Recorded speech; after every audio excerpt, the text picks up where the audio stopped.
Hello and welcome to Camp Kaiju Monster Movie Podcast. We're your hosts, Matt Levine and Vincent Hannum. And we're talking about all of our favorite monster movies, the good, the bad, and the downright campy, and asking if they stand the test of time.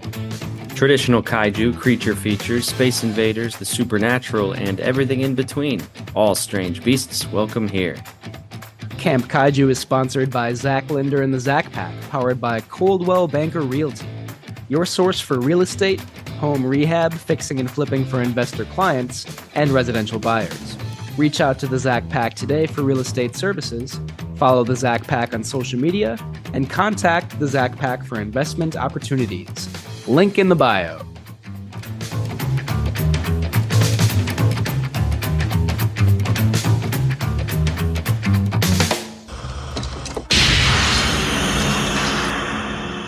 According to museum security, you were the last one to leave last night. Did you see or hear anything strange? Well, I thought I heard something as I was leaving, but it could have been anything. Sweeping teams of two. Nobody goes in alone. This place is not going to open until every room is clear. Now go. Come out, wherever you are. Any idea about a weapon?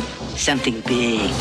The board is hosting a gala preview here tomorrow night. It would be a disaster for us if we had to postpone. We may have somebody on our hands who makes Jeffrey Dahmer look like a Cub Scout. You have to let the gala go on. Something's wrong. Come on, what's the matter with you? The Relic. How you doing, Vincent? Oh, I'm good. I've been watching some good scary movies. You'll like this. I have finally started the Nightmare on Elm Street series. My favorite series. I know. And I've seen the first one a few times, so I skipped that. I went straight to 2, which I know is high on your list. Yes, it is. That's my favorite of the series and one of my favorite 80s horror movies for sure. Maybe just horror movies in general.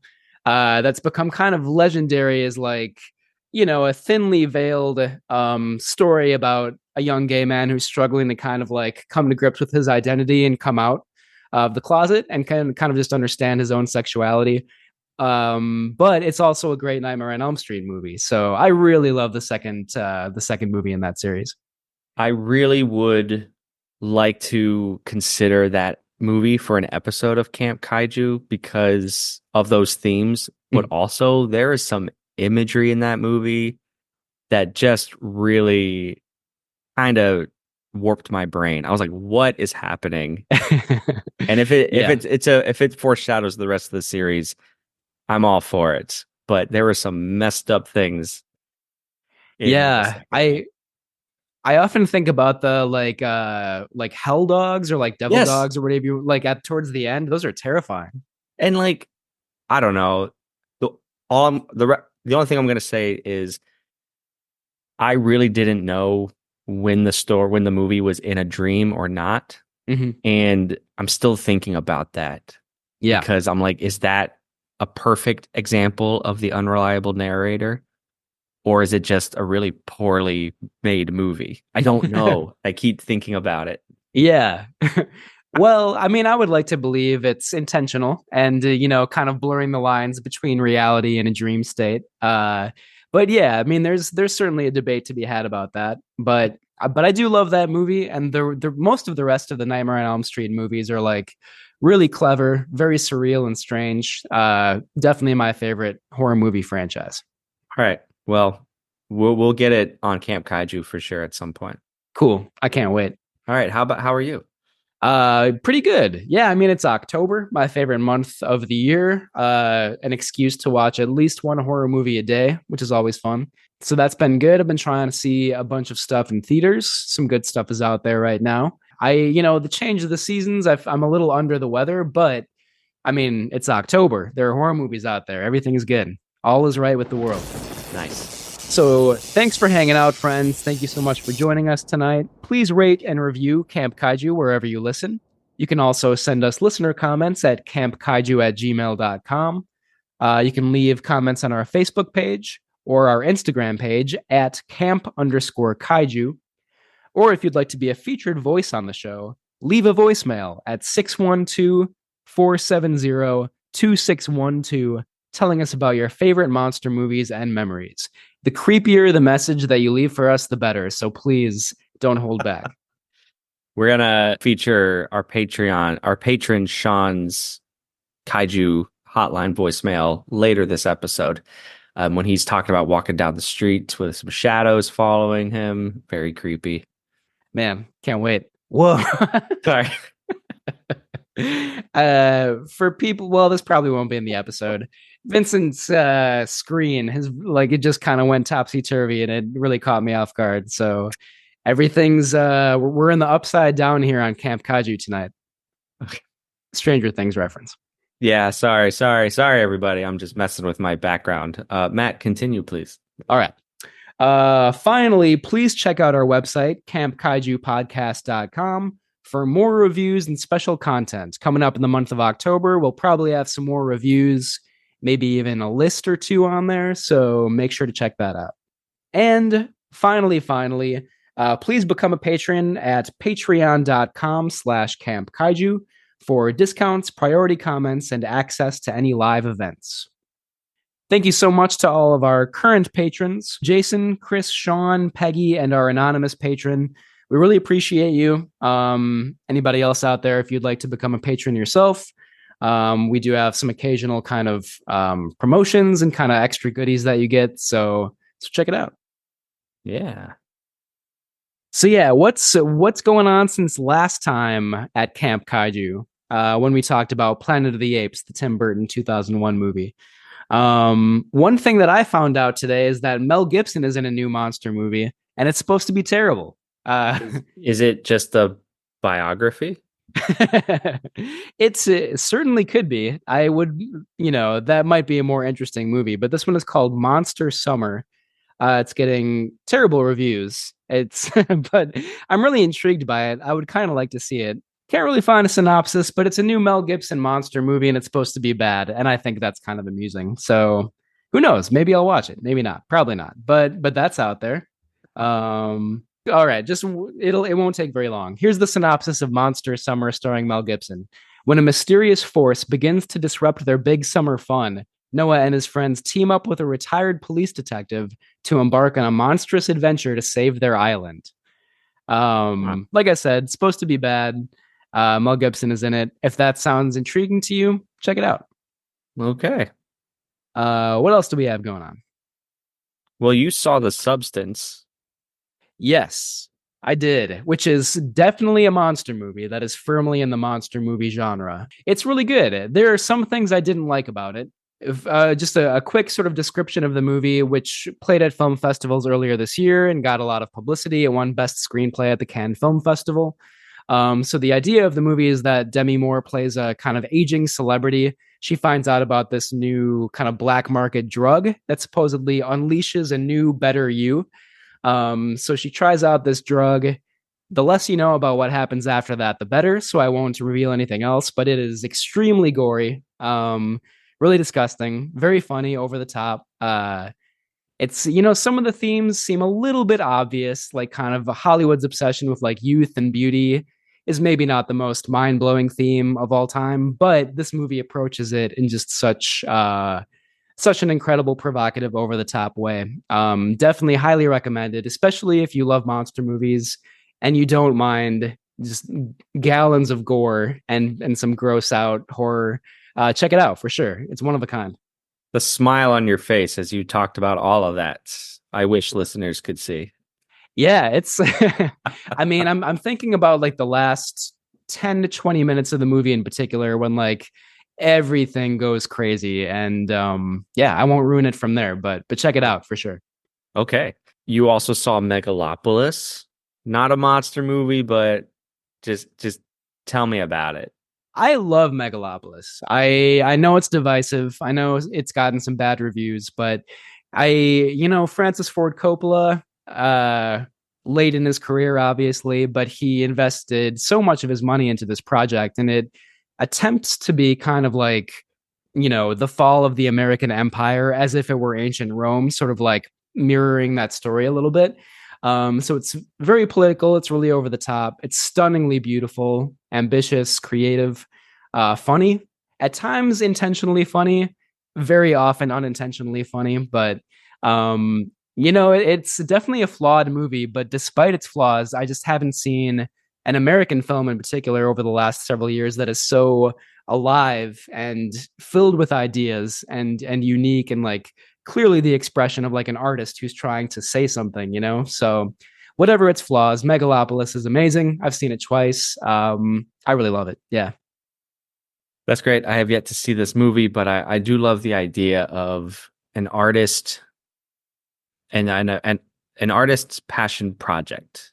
Damn the critics, damn the box office. He probably knew the metrics weren't looking good, but I know he's been talking about making this movie for decades. And Coppola, he does have some baggage with him. But regardless of his personal life, his place in cinema history is undeniable. And I'm just interested in, like you said, a late career work, whether it's from him or Scorsese or what Spielberg's doing now. It's just like what these guys we've seen for like 50 years now. It's like, what are they saying in the twilight of their lives? Yeah. I agree. It's fascinating to see that. I think like that has happened with other directors in the past, like some of Hitchcock's later movies, like Frenzy, for example, are really fascinating. Billy Wilder, some of his later movies, like The Private Life of Sherlock Holmes and Avanti and Fedora. I believe that directors get more interesting as they age instead of less interesting. That's not true across the board, of course, but this late career kind of like burst from Coppola is fascinating. I love to see it. It's great. Yeah, totally. So yeah, that's highly recommended for sure. Cool. Aside from Nightmare on Elm Street, have you seen anything good? I watched a new horror movie, which I don't often do. Unfortunately, I want to watch more new movies, but it's called Immaculate.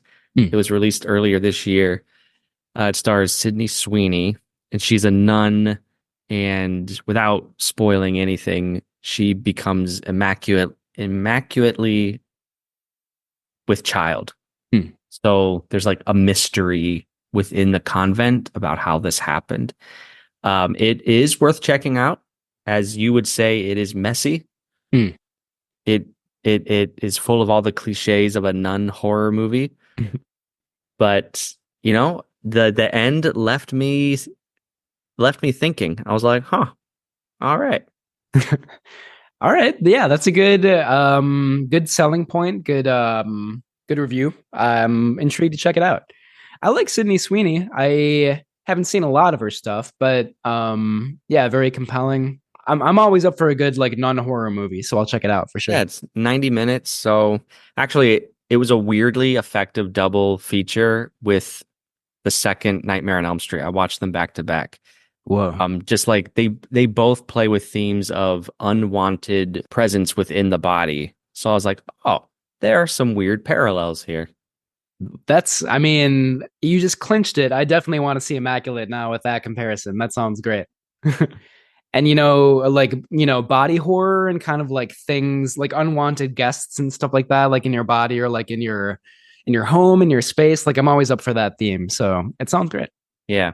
Well, speaking of, so last time on Camp Kaiju, previously, there was a scratching at my door that we were convinced it was a fiend without a face or an ape from a planet beyond the stars. Turns out it was my dog that I had forgotten I had left on the porch, and I felt really bad at the end of our recording. I love that. When we recorded that episode, you were like, "There is something outside of my house. It's trying to get in," and I had like what's that? Sorry, it freaked me out. Yeah, it was freaking me out too. Like I had all these, nightmarish visions in my head, but it turns out it was your dog, which is a fiend in a way, but not the kind of fiend that I was thinking of. Had I actually opened the door, I would have been so relieved to see my dog. I love that story. I like in a way I'm kind of glad that you didn't. So there was this like mystery for a little while, like while we recorded, like it made it more interesting for sure. Now we all know. Rest easy out there, folks. It was only Ginger.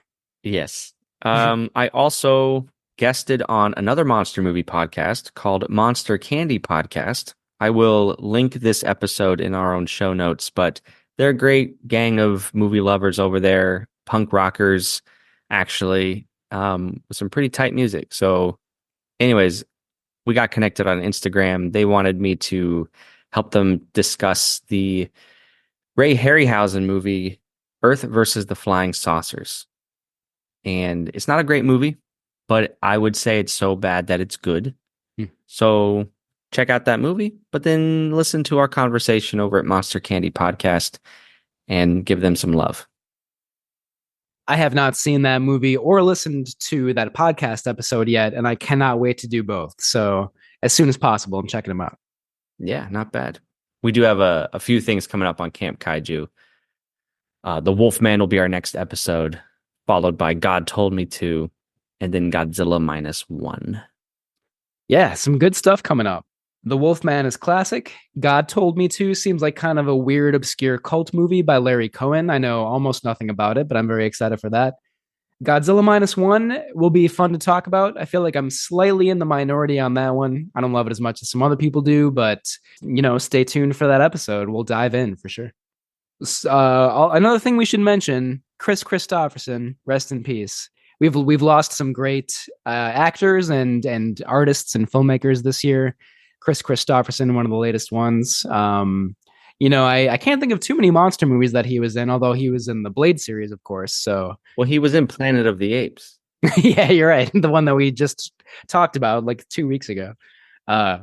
It's not very resonant in my mind, I guess. Yeah. Yeah, he really left an impression. Yeah. I do love Chris Christopherson. He's in Alice Doesn't Live Here Anymore, Bring Me the Head of Alfredo Garcia, some other really good movies. So rest in peace, Chris Christopherson. Yeah. Real quick, we can talk about movies that came out in monster movie history around this time. The one that I'll shout out is one of my favorite horror movies of all time, The Texas Chainsaw Massacre, released on October 11th, 1974. So that's about 40 years ago. Pretty close to that. Yeah, I mean, there's the question, is it a monster movie? Is it not a monster movie? Because it's a human serial killer and all that. But it is one of the best horror movies of all time. So Texas Chainsaw Massacre, 40 years ago, right around this time. 50 years ago. Yeah, you're right. When I said that, I was like, is that math right? That doesn't sound correct. Usually I'm not terrible at math, but that was pretty bad. 50 years ago, Texas Chainsaw Massacre. Yeah, and I have to shout out The Earth Dies Screaming, a movie from 1964 about killer robots. I love a good killer robot movie. It's a great sub genre of horror. So yeah, The Earth Dies Screaming. I hope to find a trailer for that one for this episode. Yeah, I mean, I'm intrigued by the title. It's directed by Terrence Fisher, who I think did quite a few Hammer horror movies. So I'm very intrigued. I would like to find out more about it for sure. Upcoming monster movie, Smile 2. Did you ever see the first Smile movie? No. I liked it. It has its flaws. I don't like the ending very much. And I think the sequel maybe will be not as good, but that's coming out pretty soon, October 18th.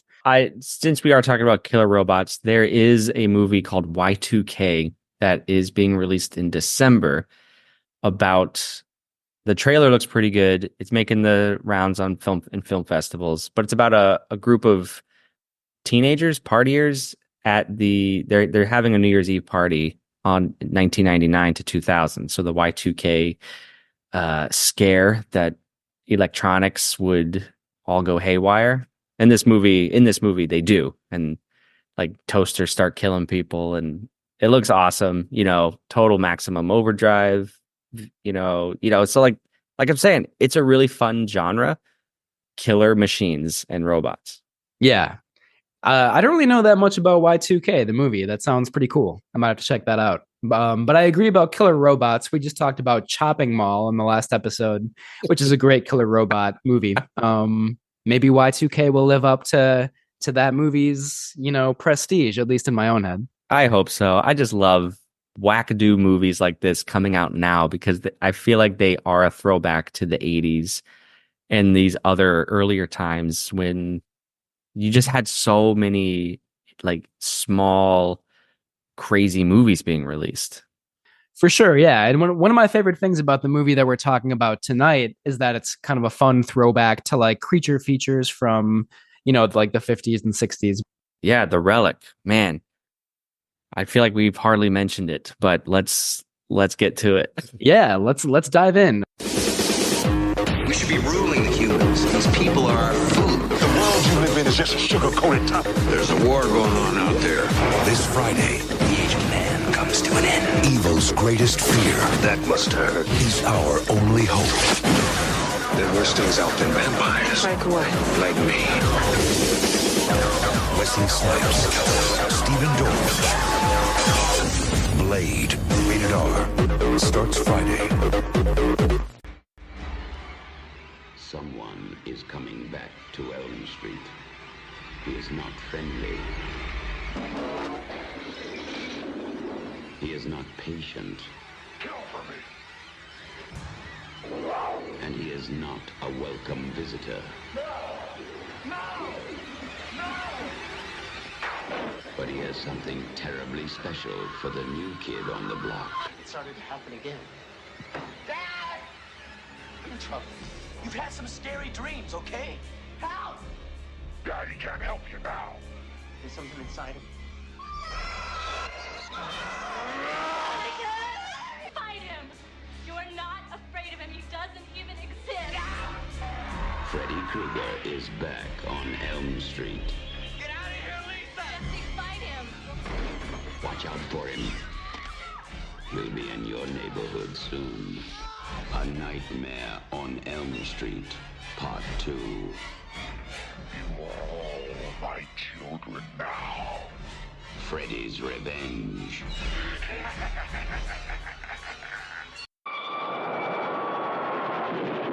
Suddenly, a man dies at the controls of a train. Suddenly, a car swerves to destruction.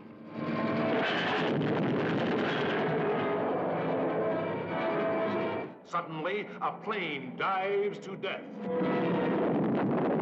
The earth dies screaming.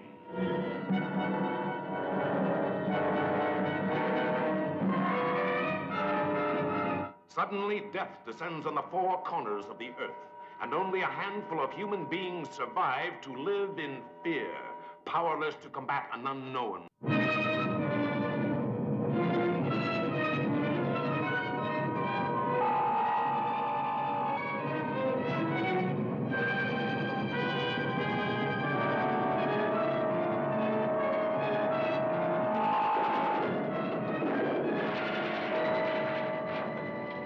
The earth dies screaming, and the robots take over.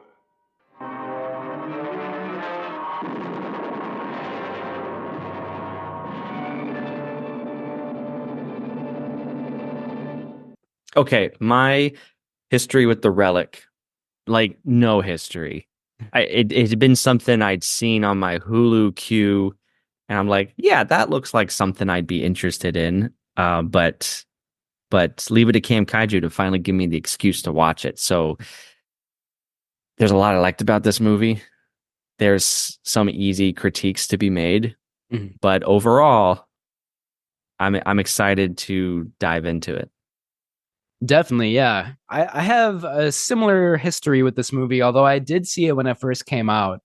I think I must have seen it in the theater with my parents or something. They took me to a lot of movies when I was that age. I was around 13 years old when this came out. And then I totally forgot about it for like 20 or 30 years or whatever. My math is really bad tonight, man. I forgot about it for a very long time. And then I was just like flipping through the channels and a couple minutes of it were on TV. And I was like, oh yeah, this movie. I totally forgot about this. It's I think most people have forgotten about this movie, but there's a lot that's fun about it. So I'm excited to talk about it too. It is a monster movie, like a legitimate monster movie. And I found that really fun, especially with it being made in the 90s. It's just like it's a throwback movie, but it has such a 90s feel to it Yeah. that I loved it. Cool. Yeah, I'm happy to hear that. I mostly really loved it too. And it's set in a museum. It was shot at the Field Museum in Chicago, the Field Museum of Natural History. So that's a fun setting. Yeah, we'll dive in soon here, but Yeah. a fun late 90s creature feature. Yeah. Cool. So yeah, The Relic from 1997, like I said, directed by Peter Hyams. He was also the cinematographer. He did the cinematography on most of the movies that he directed, so kind of serving double duty there. He was a kind of a solid craftsman who did movies in a lot of different genres. Capricorn 1, a sci-fi movie, was one of his first hits that he directed. He also made 2010, the sequel to 2001: A Space Odyssey, which I think is pretty terrible, but some people like that movie. Maybe I'm unfairly comparing it to 2001. Peter Hyams also directed 2 Jean-Claude Van Damme movies, Time Cop and Sudden Death, which are both really fun. I love JCVD. I'm a big fan of Jean-Claude Van Damme.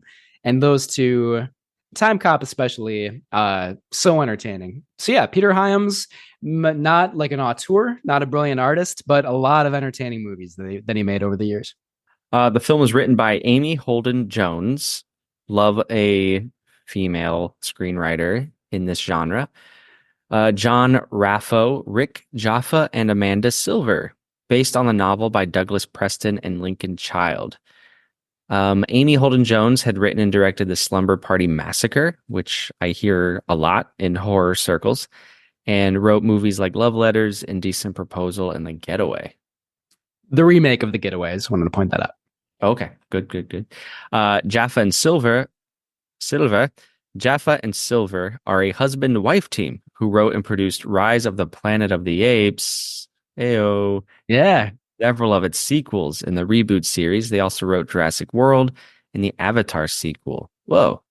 Interesting. Okay. Yeah, they have their hands in a lot of recent like franchises and like reboot series and stuff like that. Of course, we just talked about Rise of the Planet of the Apes on our last episode, and I'm excited to go into more of those movies. So I'll be, intimately familiar with their work in the near future, hopefully. Yeah. The Relic was produced by Gail Ann Hurd and Sam Mercer. Kind of similarly to that screenwriting team that we were just talking about. They have their presence in a lot of very, very well-known monster horror thriller movies as well. Gail Ann Hurd produced The Terminator, Aliens, Alien Nation, The Abyss, Tremors, not to mention several sequels in those franchises like Terminator 2 and Tremors 2 Aftershocks, I think it's called. So yeah, she has produced a lot of monster movies over the years. Her producing partner on The Relic, Sam Mercer, produced movies like Congo, which is amazing, and I definitely hope that we talk about that on the podcast at some point. As well as several M. Night Shyamalan movies like Unbreakable, Signs, and The Village. So pretty good pedigree for the producing and writing team on this movie. Okay. I mean, that all makes sense because all these movies we mentioned, these producers and writers clearly understand the genre, which I get that watching The Relic. I know what they're doing. It leans into tropes, but in a really knowing way and effective way. It's good. Like, it's a solid movie. Okay, I won't get ahead of myself. Creature effects are by Stan Winston, a legend in the industry. Really, really effective stuff. Again, I won't get ahead of myself. Yeah, well, there will be a lot to talk about there for sure. This movie maybe does not do justice to those creature effects, but we'll talk more about that soon. So in the lead role, we have Penelope Ann Miller playing Dr. Margot Green, an evolutionary biologist. Penelope Ann Miller had her first big break on Broadway and has starred in many, many movies over the years, like Adventures in Babysitting, Kindergarten Cop, Chaplin, Carlito's Way, The Shadow, so on and so forth.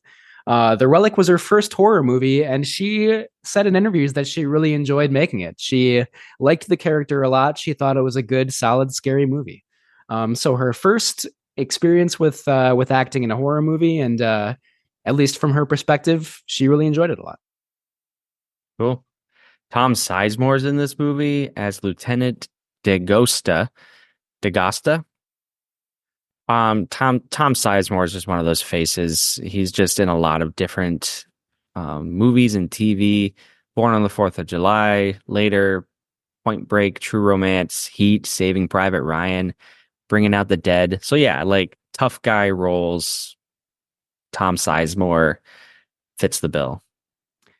Yeah, great character actor, and the Relic is one of the few times that he plays the male protagonist in the movie. So he's always a good presence. I think he just died a couple years ago, so rest in peace to Tom Sizemore. But he's a lot of fun in this movie.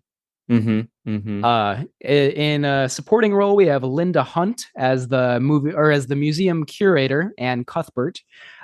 She's mostly distinctive for her very short stature. She's been in a lot of movies and TV shows over the years. Currently, she's probably best known for having a supporting role in NCIS Los Angeles, but she's also been in Popeye, the original Dune, The Year of Living Dangerously. Yeah, a familiar presence for sure. If you see her in this movie, you'll probably recognize her. Yeah, she's fun. Another staple of 90s pop culture movies. Totally. How about James Whitmore? I knew he looked familiar. Was in Them. Yeah. 40 Classic. years prior. Yeah. Yeah, I sort of like you. I was like, where do I know that guy from? I've seen him in a movie before. And sure enough, yeah, Them, one of my favorite monster movies. James Whitmore plays one of the main characters.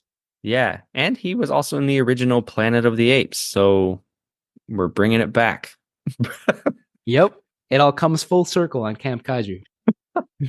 I wish I could say that we planned that out. But in any case, it's a fun coincidence for sure. Yeah.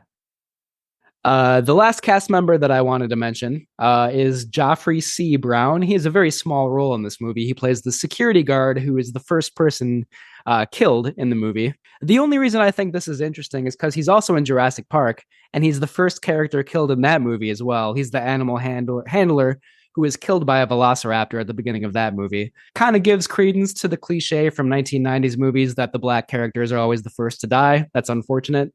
But it's kind of a cool connection that Joffrey C. Brown is in both The Relic and Jurassic Park. I just wanted to point that out. Yeah, valid. That's good. Yeah. Trivia. It's all about the trivia here. Oh, I mean, what kind of movie podcast would we be if we didn't talk trivia? Exactly. Yeah. Yeah. Speaking of which, there are probably some good trivia facts in the production backstory of the film. Should we dive into that real quick? Oh, yes. So like we said before, the movie is based on a novel by Douglas Preston and Lincoln Child. That novel is set in the American Museum of Natural History in New York, where Preston was the public relations director. He seems to have maybe had some kind of beef in that position because the novel doesn't always portray museum management in the best light. So when they were working on this film adaptation, the museum would not allow the filmmakers to shoot in the actual American Museum of Natural History. They also said that they were a little bit worried about, a scary movie kind of like keeping kids away from the museum, which is insane. Like, that would bring kids to the museum if like a horror movie is set there. So in any case, they didn't shoot the movie there. The producers kind of scrambled to find a replacement, and luckily the Field Museum in Chicago loved the idea and jumped at the opportunity for them to shoot the movie there. So that's where it's at. Yeah, talk about publicity. Like, come on. Yeah, right. I mean, I don't know, the museum setting is so fun in this movie, like it adds to it so much. And I've never seen A Night at the Museum movies with Ben Stiller. I kind of assume they're terrible, but I sort of see The Relic is like a gory monster movie version of those movies, like I think like maybe there's a similar appeal there. So I don't know. The Field Museum is definitely a major character in this movie and provides a lot of the fun to its kind of atmosphere, I would say. And just like how many movies have this setting? I will stand up for the first Night at the Museum. Okay. I've never seen the sequels, but it's one of Mickey Rooney's last roles, so he's just fun. And Dick Van Dyke, who's still alive. Oh, and Robin Williams is in it too, right? He's in the sequel. Okay. All right, I take it back. I should see them before I talk trash about them. So I take it back. I'm sorry. Good to know that you like the first one. That's cool. No, forget it. Just go watch Megalopolis again. I mean, like we're equal opportunity. You can love Megalopolis and you can watch A Night at the Museum. It's all good. I'll see Megalopolis for a third time and then watch A Night of the Museum afterwards. It'll be a great double feature. That you tell me about that. My brain will explode afterwards. What else? Well, the adaptation, did you just mention this? I don't know. The adaptation cuts out the book's main character, FBI agent Pendergast, but this is just kind of incorporated into the D'Agasta character. So nothing really lost there. But let's talk Stan Winston and his crew. They made 3 versions of the creature, which is called the... That could have been a trivia question if we had one on this episode. Cathoga. It's a really cool name, Cathoga. It is, yeah. Yeah, the Cathoga. They made 3 versions of the Cathoga, with 2 people moving the head and several other crew members working the electronics to move the arms, claws, mouth, etc. The initial plan was to use more animatronics, but the short pre-production schedule forced them to use the man in a suit approach. The final design had a spider-like head and a 15-foot-long body that was an amalgamation of a lion, an alligator, a horse, detailed with reptilian scales and tufts of hair down the spine. Those practical creature effects are kind of combined with CGI. Whenever we see the creature in close-up, or if it's kind of, supposed to be like lurking off camera or whatever, then it's usually the practical effects. If it's running, or if it's kind of like, it's mostly if it's running, or if it's kind of moving quickly, then CGI is usually used instead. It really does seem like the creature was like the main hurdle in the production of this movie. Like, I couldn't really find out a lot about the rest of the making of the film, which I think kind of went, just according to plan. But the creature was extremely difficult, very painful for the actors that were in the suit. It took a long time to get the look of it right. I found a lot of stuff just about the CGI that went into the making of it, and like all the different sort of like late 90s computer programs that they used to make it. I didn't think it was really maybe interesting to talk about on this episode, but it's definitely out there on the internet. And if you're into, late 90s computer graphics and design, it was an ordeal for sure. They used like 4 different programs to like combine the like the rendering and the look and like the facial expressions and stuff like that. So whether or not those CGI effects hold up is another matter, but we'll talk more about that. Yeah, and that just sounds exactly the kind of research I did with The Mummy from 1999, which was only 2 years later. But this technology that we take for granted now truly was still in its infancy, and visual designers were like both excited but also frustrated with the technology because it was just like right there. They're so close to getting it to work perfectly. But like you say, it took a lot of tinkering to get something realistic. Yeah. And just a lot of time and money too. Like, this movie was supposed to come out in 1996, and then they had to delay that almost a year just because the computer effects took so long. So wow. I have a habit of like bad mouthing CGI, and I still hold firm to that point of view. But it's easy to forget that like there's so much innovation and so many artists that take part in that process. So I don't love CGI, but shout out to all the people who worked on the CGI in this movie. It sounds like it was a pretty difficult ordeal. Time for our sponsor break. On that note, before we go any further, Camp Kaiju is sponsored by Zach Linder and the Zach Pack, powered by Coldwell Banker Realty, your source for real estate, home rehab, fixing and flipping for investor clients, and residential buyers. Reach out to the Zach Pack today for real estate services, follow the Zach Pack on social media, and contact the Zach Pack for investment opportunities. Link is in the bio. Vincent, do we have anything fun in Minya's mailbox tonight? Oh, we do. Fun. We have 2 comments. I'm gonna since they're short, I figured I'd read both of them. These are both on our YouTube page, Mischief Tales, and they relate to Fiend Without a Face. So we have Ruffian Zion, and Ruffian Zion says, I saw this film when I was at school and loved it. I created a monster for my D&D campaign that was based on the mental vampires. Cool. That sounds fun. Mental vampires. So cool. We also have Paul Peretti on YouTube, and Paul Peretti says, one of my all-time favorite sci-fi movies. It's good to hear. I mean, Fiend Without a Face, I'll stick up for that movie. I know we both rated it the same way, but I feel like we had slightly different reactions to it. I'm a big fan of it as well. I know you mostly were too, but with some reservations. I'm always happy to hear that people like Fiend Without a Face. I think it's really fun. Yeah, no, in hindsight, like the Monster Candy podcast guys, they love that movie too. So it's like one of those things where now I wasn't familiar with the movie before, but now that I am, I'm hearing about it all the time. I'm like, oh, where was I for, 70 years? Not in existence for most of that time. So you have a good excuse there, Excuses. But yeah, it has cult status, definitely. Yeah. Thank you, Ruffian Zion. Thank you, Paul Peretti. Thank you all for writing in week in, week out. We appreciate it, and we love reading your comments and your thoughts. So keep them coming, and we'll keep featuring them on Minya's mailbox. And we also have a trivia question out there. There's still time to submit your answer to our trivia question that we gave you all in our Planet of the Apes episode. Here, I'm going to repeat the question for you all if you would like to participate. Planet of the Apes was nominated for 3 Razzie Awards. The film won 2 of them: Worst Remake or Sequel and Worst Supporting Actor. That award, Worst Supporting Actor, went to which member of the supporting cast of Planet of the Apes?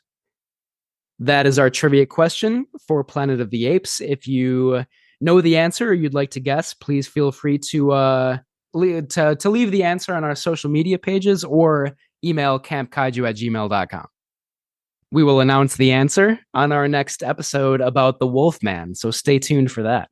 Yes, for sure. Thank you, Matt, for refreshing us there.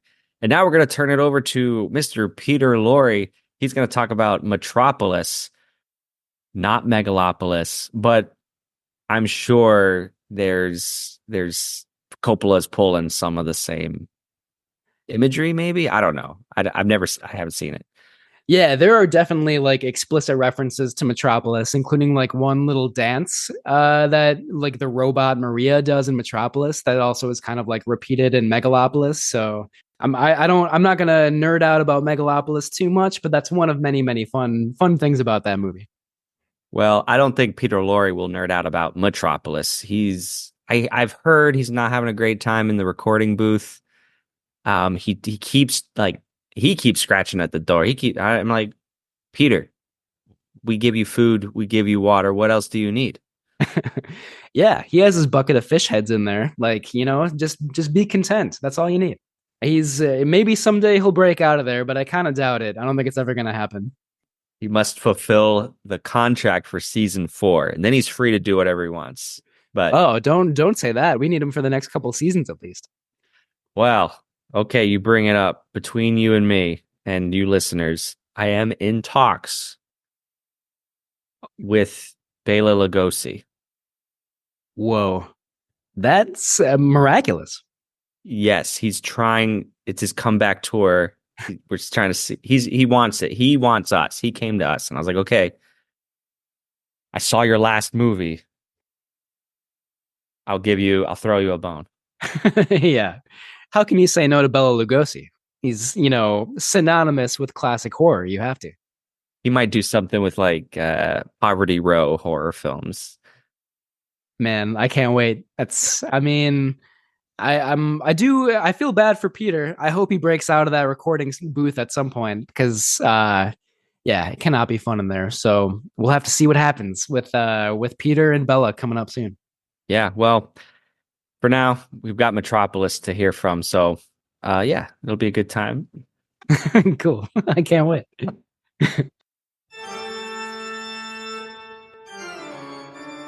Before Karloff and Lugosi stalked the screens, the movies were no less monstrous. These frightful figures lurked in the expressionistic shadows and danced in the macabre moonlight. Oh, they laughed, they cried, they fooled the sensibilities of honest, decent folk. In the age of silent pictures, these gruesome ghouls nonetheless cried out with a savage humanity that took the breath from all who witness their devilish delights. For in the silence, no one can hear you scream.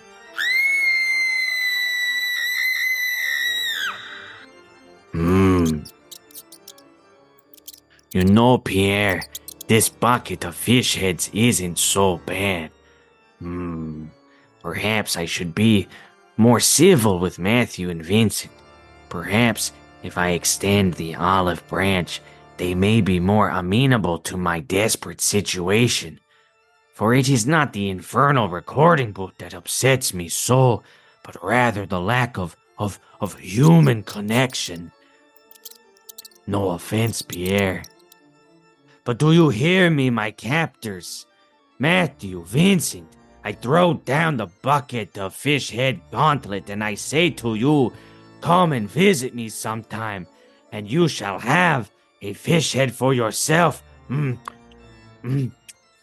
Oh, this is some good food. Well. Damen und Herren, welcome to Silent but Deadly, where I, Peter Lorre, review monster movies from the silent era with the supreme pleasure. I positively relish my summoning from the spirit world to willingly lend my voice to a podcast. This week, we discuss Metropolis from director Fritz Lang, who might be just as well known for his films M and the Dr. Mabuse series. Metropolis was made in Germany during the Weimar period. It is set in a futuristic urban dystopia and follows the attempts of Freddy, the wealthy son of the city master, and Maria, a saintly figure to the workers, who overcome the vast gulf separating the classes in their city and bring these workers together with. The film's often repeated message reads, quote, "The mediator between the head and the hands must be the heart." Metropolis is difficult to surmise in mere minutes. It is an epic science fiction film with elements of horror in the mad scientist Rotwang and his evil android mistress. The movie is cited among the most influential of all time, with its design elements appearing in other classics like Blade Runner and Matthew's personal favorite movie of all time, Megalopolis. And while I may prefer my own feature with Fritz Lang, I cannot recommend Metropolis enough. Next time, oh yes, next time we will discuss one more movie from Germany in the expressionistic school, and considering it's Halloween, this one will be perfect. F.W. Murnau's other classic, Faust. I think I am getting good at this, Pierre. So good that Matthew and Vincent are bound to notice. They just have to. And if anything else, the bucket of fish heads will waft up the air vents into their nostrils and seduce them down below into the podcast booth.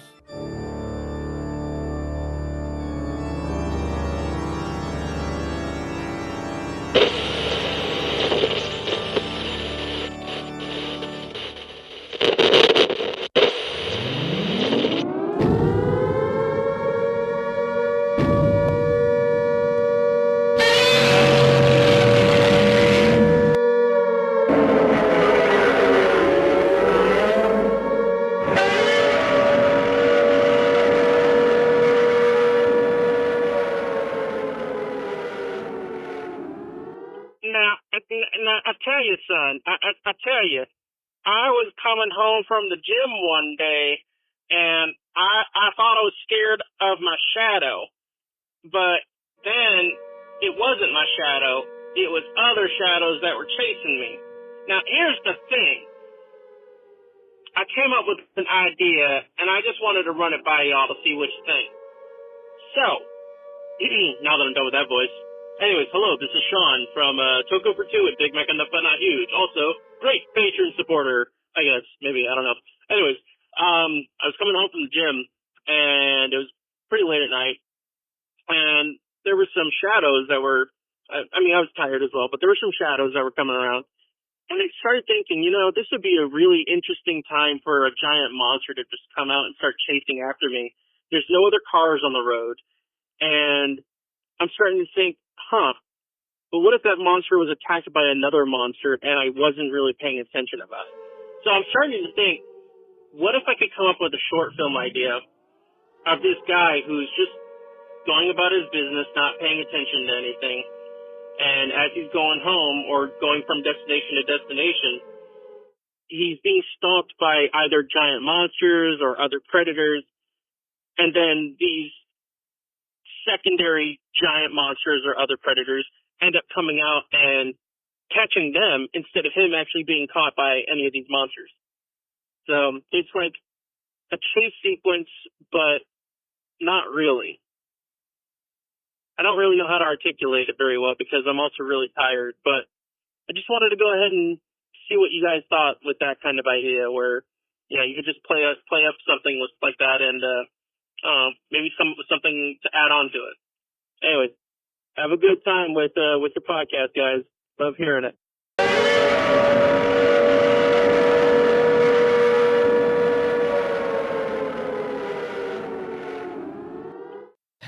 Cool. I love it, man. Well, it's hard to get a clear vision of what he's talking about there, but I'm intrigued for sure. Kind of reminds me of the end of Jurassic Park where like the velociraptors are coming after the characters and then the T-Rex swoops in and like picks it up off the ground, Yeah. I love those moments where you're by yourself. Maybe you're in bed at night and you can't sleep, but your mind's just racing and you come up with these ideas for a movie or a TV show. And you're like, oh, that's a good idea. And Sean, I do think that is a good idea, especially as a short film. I can see it. I can see someone having a lot of fun with the shadow work, especially. Yeah, for sure. I think like whenever an idea like that gets into your head, like just write it, even if you only start with like one scene or one idea, it can like expand in both directions from there. So take it and run with it. I want to hear more, Yeah. All right. Thank you, Sean, for calling into the Kaiju Hotline. Listeners out there, we've had Naomi and Sean now 2 weeks running. Let's keep the Kaiju Hotline going. Crank calls especially, please. I want to hear something. Don't disappoint, Matt. Let's get some crank anchors in here, All right, we're done.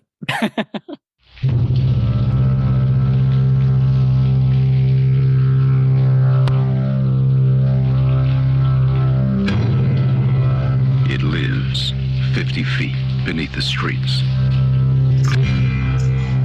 It's 36 feet long. It weighs over 2,000 pounds. And it's about to break out.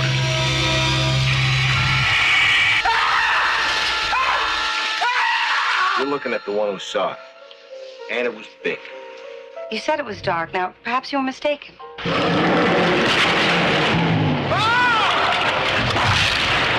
alligator half that size would starve in a week.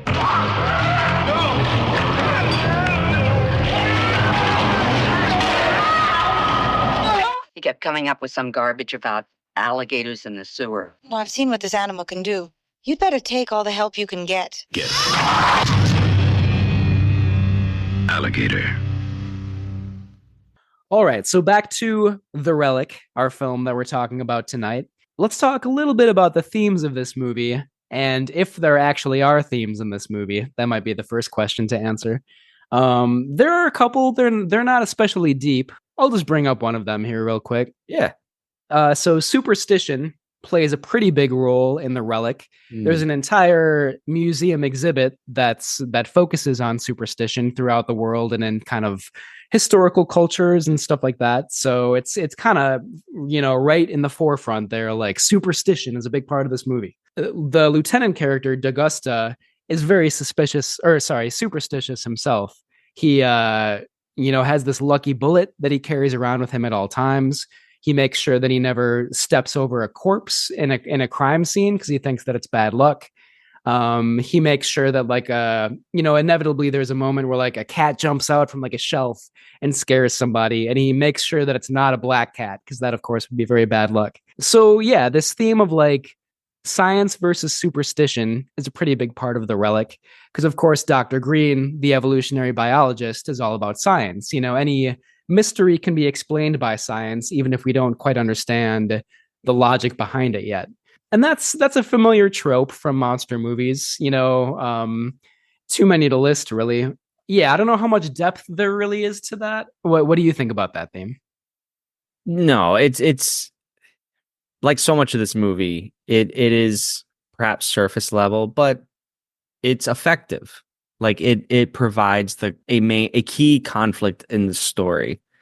This conflict between our two leads, the male protagonist and the female scientist.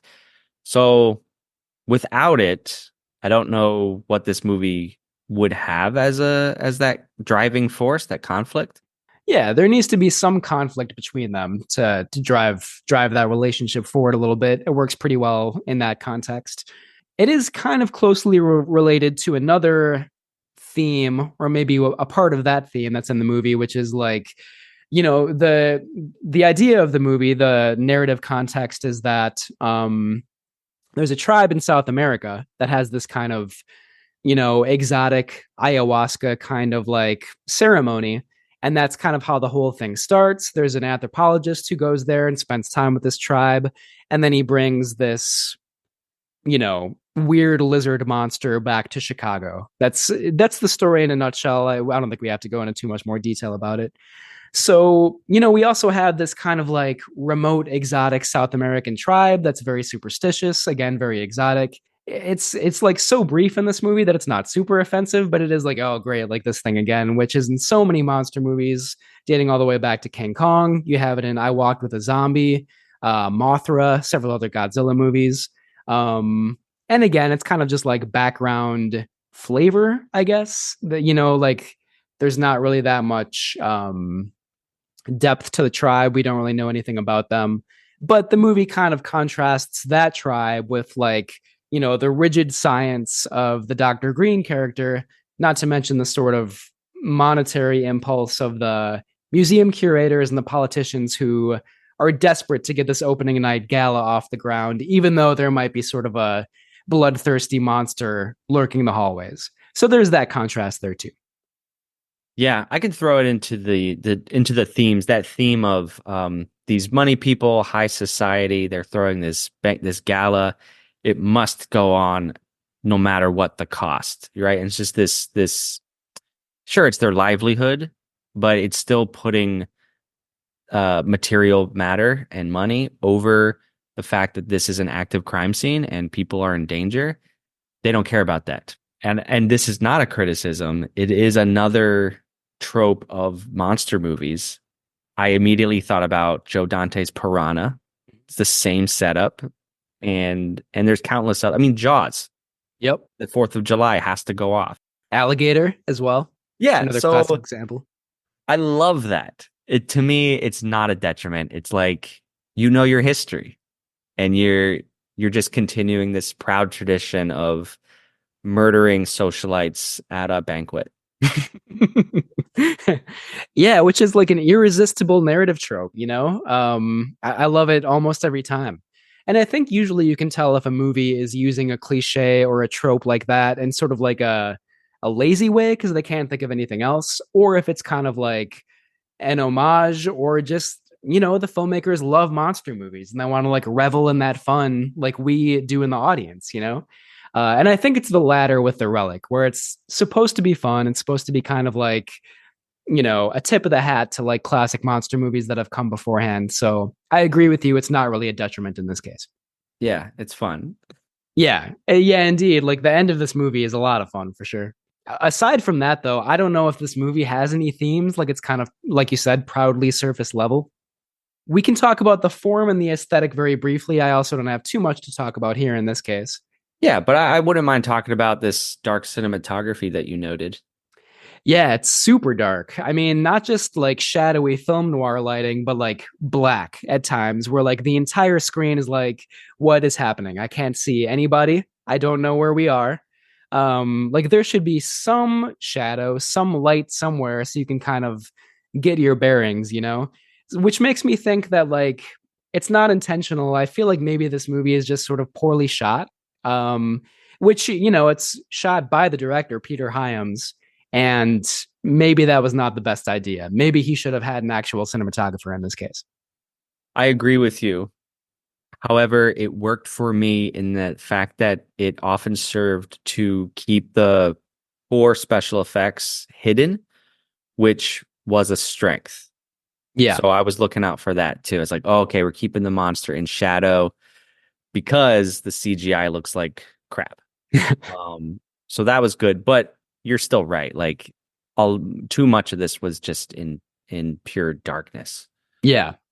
Yeah, but you have a good point too that it's kind of like again the Jaws style where it's like let's leave the monster off screen for like 75% of the running time so when it does appear it's like more impactful, which is kind of true here, but as you mentioned the bad CGI limits its impact a little bit. But I wanted to see more of the practical effects of this suit cuz I mean even trying to find pictures of this thing online, there are no good stills that I can find because of the lighting situation.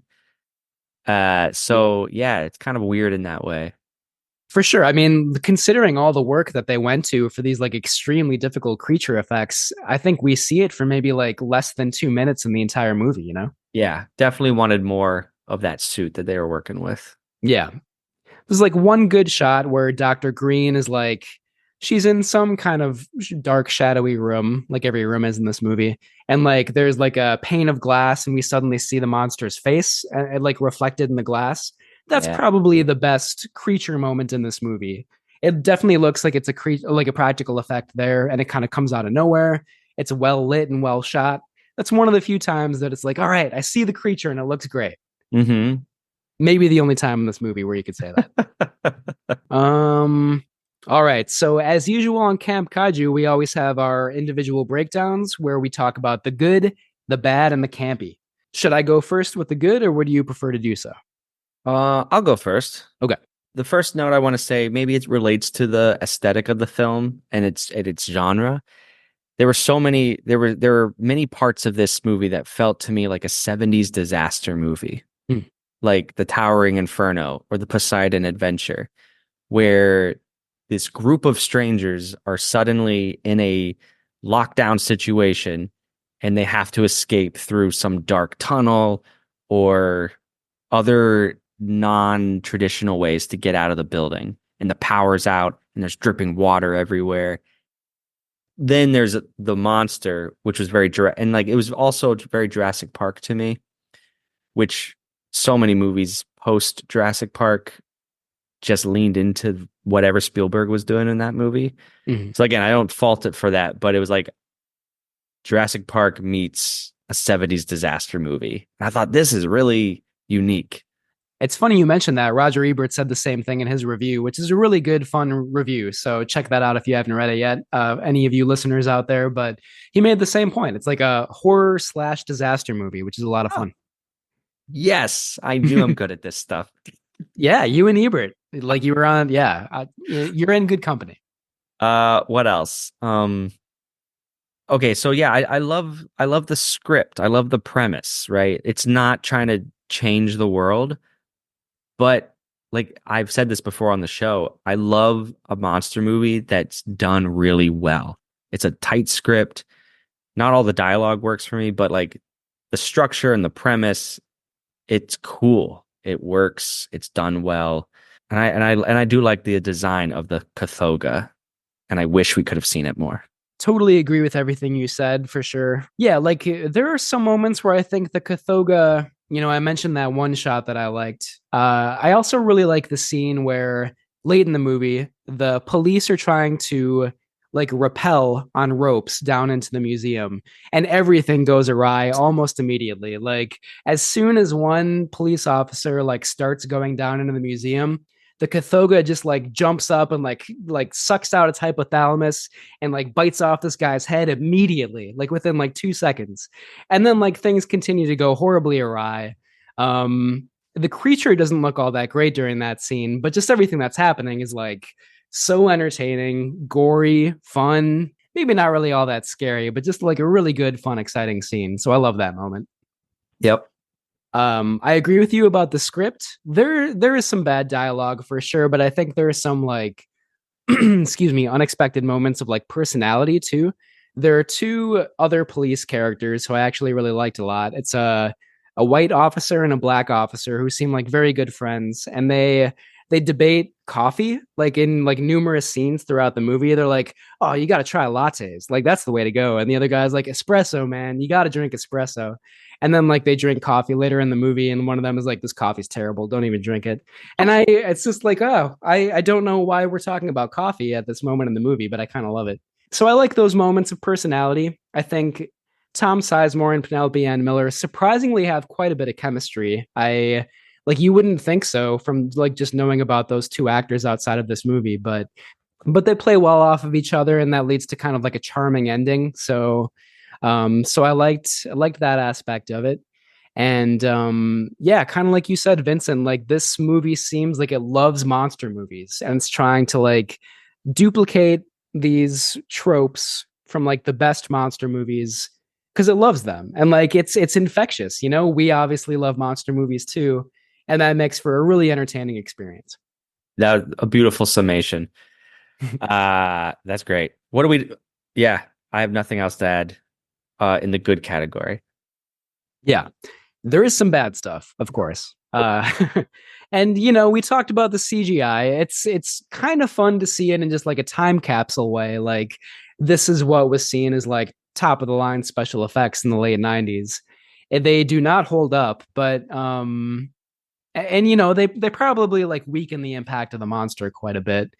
But at the same time, I mean, it's kind of interesting to see them in retrospect. Anything else?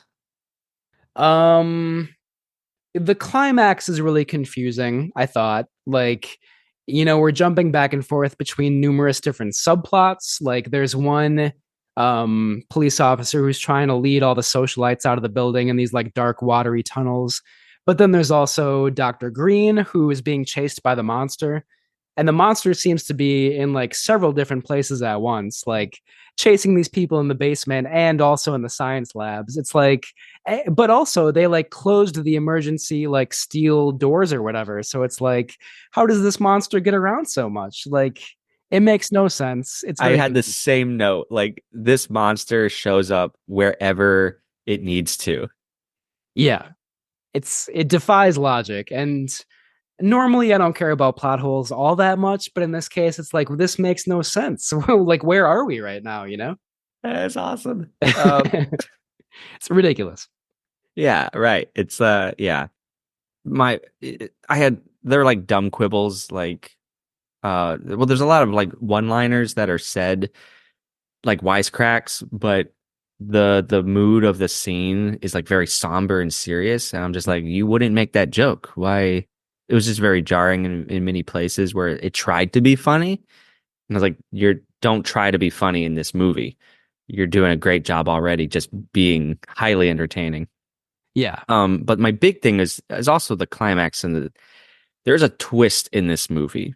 And the twist is, spoilers, that the Cathoga is not only a mutated, extremely fast evolutionary mutant of a lizard, but it's also actually Dr. Whitney, who was that anthropologist in the tribal village at the beginning of the movie.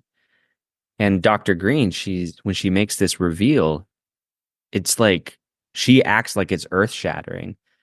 But for the audience, this reveal happens like 5 minutes towards the end of the movie.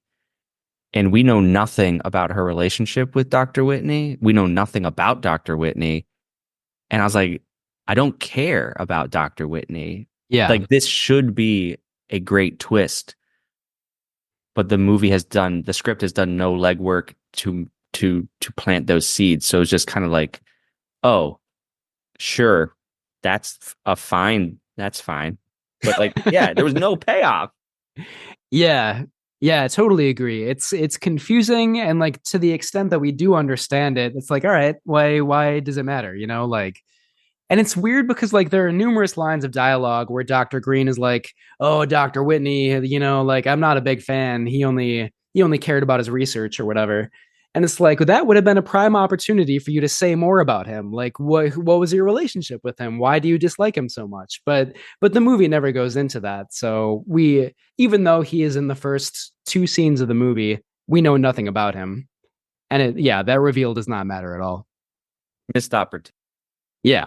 It is kind of a cool idea that like, you know, because Dr. Whitney ingested this like fungus in like the opening scene, the like tribal ceremony or whatever. That's why like evolution goes awry and he like kind of merges with a reptile and like all this other stuff and turns into this monster. Like that's kind of a cool idea, but again, the movie does not really capitalize on that. Like it could have been way more effective than it actually is. We're just talking about a different version of this movie. Yeah, what could have been? I'm happy with what we got, but I also would have been happy with maybe something that took itself more seriously, I guess. Yeah. For lack of a better word. Something that was more carefully made, even if it also seems kind of like, you know, modest on the surface. You know what I mean? Like a Jurassic Park. That is this version of the Relic we're talking about, where it explores themes of evolution and science. So I guess we should just watch Jurassic Park. Yeah. That's always the takeaway, pretty much. Like, yeah, if you watch a not great monster movie, just watch Jurassic Park afterwards. That's the best. Or, you know, like Jaws, like, you know, one of the classics. Yeah. Yeah. But no, Jurassic Park is definitely the template and like the what's the word, precedent in this case. So it is not as good as Jurassic Park, sorry to say. There's a bunch of campy stuff as well. Yeah, there is. Do you know how many heads are lost in this movie? Oh man. More than 10. It's in double figures for sure. Yeah, I Googled it. So everybody, the Cathoga kills by decapitating its victims. And there are 12 decapitations in this movie, many of which you see and are very graphic. And after, you know, the third or fourth, it started to become campy. Like, oh, there's another head rolling around. Yeah, for sure. Kind of like in Sleepy Hollow, the Tim Burton movie, where like after the fifth or sixth decapitation, it's like, oh yeah, I've seen that before. Yeah. But it's great. I love it. Yeah. It was super fun. Yeah. And, you know, like Stan Winston's practical effects, maybe not so great with the creature, but they're great with the decapitations. Like there are all these heads lying around that are like, that have like big holes in the back of the skull and everything. It looks awesome. It's gory in the best possible way. Yep. That's a lot of fun. Yeah. What I think is the campiest part of the movie happens pretty early on, where like the two kids that are part of like a school field trip to the museum, they like stay there after hours, like after the doors are locked, they kind of like hide in a stairwell or whatever. And those two kids, they're just like, you know, they're child actors. They're not great, of course, and like their dialogue is pretty bad. There's not really any reason for them to be there because like they don't play a role in the narrative after that. So that subplot could have been cut out entirely. But it is ridiculous. And like those two kids are a lot of fun. There's one line where one kid says to the other one, "You goofball, you almost wet your pants." And for some reason, that line is like the funniest thing ever to me. I rewound that and listened to that like 3 times in a row. Those kids are great. Yeah. You goofball, you almost great. Glad we spent time with them. Yeah. I'm glad I cringed while they said this dialogue for 10 minutes. Yeah. And also, in what world are 2 kids left behind on their field trip to just like they're there so late at the museum? Yeah, like terrible chaperones. Whatever school they came from, they really need to work on that before their next field trip. Lucky those kids didn't get eaten by the monster, you know? They should have. Yeah. Yeah, so a lot of fun stuff, a lot of campy stuff in the Relic. I think it's time for our ratings. Do you think so as well? Unless you have anything else to add. I have to add medulla oblongata. That phrase, that term was uttered in Fiend Without a Face, and I failed to make note of it then. Medulla oblongata was mentioned in The Relic. It is the third movie I have heard that term. Do you know what the first or the other movie is? That you watched kind of recently? No, it's from the 90s. It's a comedy. It stars Adam Sandler. Yeah, The Water Boy. Yeah. I do remember that. It's yeah. I don't always love Adam Sandler, but The Water Boy is fun. Medulla oblongata. That's all I have to say. And the repellers when they go down into the museum, you mentioned it, but it's such an iconic moment. It should be. It's just pure chaos. And this guy gets severed in half. There's these poor guys. They go down. They're so confident, and then this really terrifying monster just goes nuts on them, and they're all screaming, "Pull me up! Pull me up!" That's the best scene in the movie for sure. I love it. Oh my god! There's even a moment where they like pull a guy back up out of the museum on a rope, and he, of course, when they pull him up, they realize that he's been cut in half or like bitten in half, basically. And the guy that pulls him up, like literally kneels down and like looks up towards the skies, and he's like, "No!" It's such a such a great cliched, silly moment. I love it so much. I love that scene. I want to watch it again. I'm sorry, man. You're right. That guy on his knees who goes, "No!"